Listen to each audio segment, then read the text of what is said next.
السلام علیکم۔ یہ ویڈیو سیریز فرزندان پاکستان کی خدمات پر مشتمل ہے۔ آج کی ویڈیو جدید کراچی کے بانی جناب زید نظامی کی شخصیت پر مشتمل ہے۔ جناب زید نظامی 25 مئی 1931 کو امروہہ ضلع مراد آباد اتر پردیش میں پیدا ہوئے۔ آپ نے اپنی ابتدائی تعلیم میرٹھ سے حاصل کی۔ آپ نے 1951 میں علی گڑھ یونیورسٹی سے انجینئرنگ میں گریجویشن کیا۔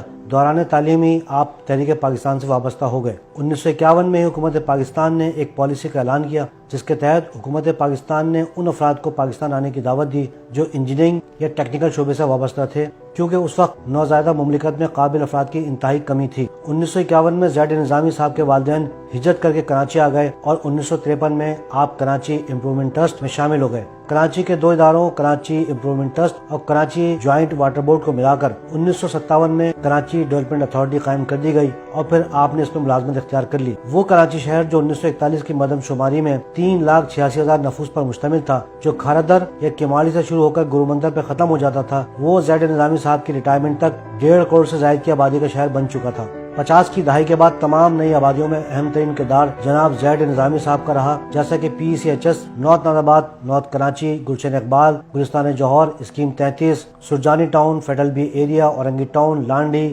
Korangi, Malir, Shah Faisal colony, model colony اور دیگر تمام آبادیاں وہ سب زید نظامی صاحب کی پلاننگ کا نتیجہ ہے۔ کراچی کی 70% آبادی اسی پلان شدہ کراچی میں رہ رہی ہے۔ قیام پاکستان کے فوری بعد جب ایک جدید کراچی وجود میں آ رہا تھا تو وہ تمام ادارے جو کراچی کی ترقی اور خدمات پر مامور تھے، ان میں اعلیٰ افسران اور ماتحت ملازمین کا تناسب 70% مہاجروں پر مشتمل تھا۔ اس چھوٹے سے شہر کو میگا سٹی بنانے والے جو اہم کردار تھے، اس میں پلاننگ اور تمام تر امور میں مہاجر، بلند و بالا عمارات اور آبادیوں کی تعمیر میں قیام پاکستان کے فوری بعد بلوچی، پھر بڑھتی ہوئی آبادی کے دباؤ کے بعد پختون اور پنجابی بھائی شامل رہے۔ ہم یہ واضح طور پہ کہہ سکتے ہیں کہ یہ وہ جفاکش لوگ تھے جن کی وجہ سے کراچی ایک میگا شہر بنا۔ آج کراچی میں شہری سہولیات سے وابستہ اداروں کے افسران کروڑ پتی ہوتے ہیں، بنگلوں میں رہتے ہیں اور نئی نئی گاڑیوں میں سفر کرتے ہیں، جبکہ 1960، 70 اور 80 کے دہائی کے اعلیٰ افسران بسوں میں اور رکشا میں سفر کر کے آتے تھے۔ انہوں نے کوئی بنگلے نہیں بنائے۔ ایک سے ایک اعلیٰ افسر نے 50 سے 90 کی دہائی تک مارٹن کوارٹر، ایفسیریا جیسے 2 کمروں کے سرکاری فلیٹوں میں اپنی پوری زندگی گزار دی اور اس شہر کو بنا گئے۔ اگر وہ بھی آج کے چند اہم افسران کی طرح بدعنوان ہوتے تو کراچی پہلے ہی غیر قانونی تعمیرات اور کچرے کا ڈھیر بن چکا ہوتا۔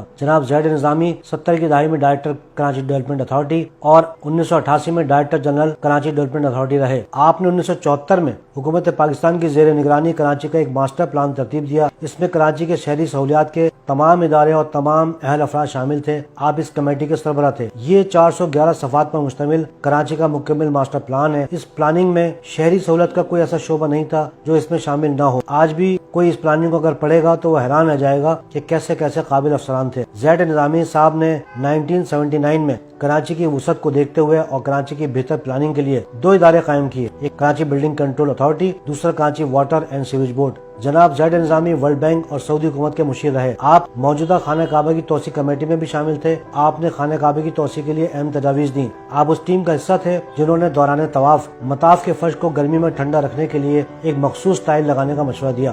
آپ نے اسی دور میں عازمین حج و عمرہ کے لیے ٹرانسپورٹ کا نظام سعودی حکومت کو مرتب کر کے دیا۔ آج جو آپ سیوک سینٹر کی عمارت دیکھتے ہیں، یہ بھی زید نظامی صاحب کا شاہکار ہے۔ آپ نے کراچی میں شہر کراچی اور پورے ملک کے نوجوانوں کے لیے ایک شاندار یونیورسٹی سر سید انجینئرنگ یونیورسٹی 1994 میں قائم کی۔ اس یونیورسٹی میں 1994 میں 222 طالب علموں نے داخلہ لیا اور بعد کے آنے والے ادوار میں یونیورسٹی کے طالب علموں کی تعداد 6000 سالانہ سے زائد رہی۔ تمام فارغ التحصیل طالب علم جو اس یونیورسٹی سے نکلے وہ شہر کراچی اور پاکستان کی خدمت کے لیے ممدو و معاون ثابت ہوئے اور بیرون ملک جا کر بھی پاکستان کا نام روشن کیا۔ آپ سر سید انجینئرنگ یونیورسٹی کے چانسلر تھے۔ جیسا کہ بیان کیا جا چکا ہے کہ آپ 1980 سے 1989 تک ڈائریکٹر جنرل KDA رہے۔ آپ نے 45 ہاؤسنگ اسکیموں کا آغاز کیا۔ آپ کسی بھی اسکول، کالج، فلاحی ادارے، مسجد، امام بارگاہ، مدرسے، الغرض کسی بھی حقدار کو زمین دینے کے لیے اپنی تمام صلاحیتیں بروئے کار لاتے تھے اور انہیں زمین الاٹ کر دیا کرتے تھے۔ آج جو آپ سپر ہائی وے پر ایدی ٹرسٹ کا بہت بڑا فلاحی کام دیکھتے ہیں،